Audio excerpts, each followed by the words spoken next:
Okay, I just want to give some clarification here first. When I originally shot this video, I didn't realize that you're looking at the bottom of these brackets. Um, this section here on both of these sides here, that's the bottom, and this is the top on both sides. And this is also goes towards the front. This is like towards the back of the machine.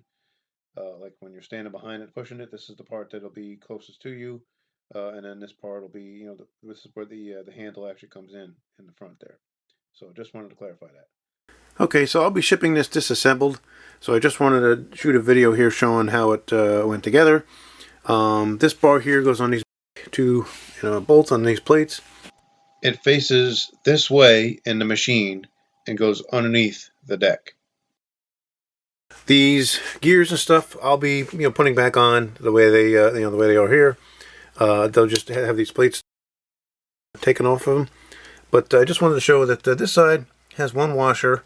After this is a like an E-clip or whatever, or there's one on each side. This side has two washers on on the inside of the E-clip. So I'm guessing maybe one is like a shim or something. This is the side with the transmission. So there's there's that. And then just one quick note: these can go on backwards. So I just wanted to show that when you put these on, you want them so they turn the transmission when you turn them forward. Because this is the position of how it goes in the machine. This is the left side. This is the right side. In fact, I marked them on on each one, left and right.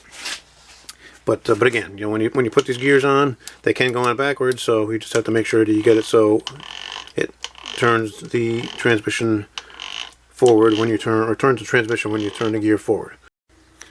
Okay, so the way that this bracket goes on the transmission. I got the battery under there just to hold the transmission up in place because I'm one-handed with the camera.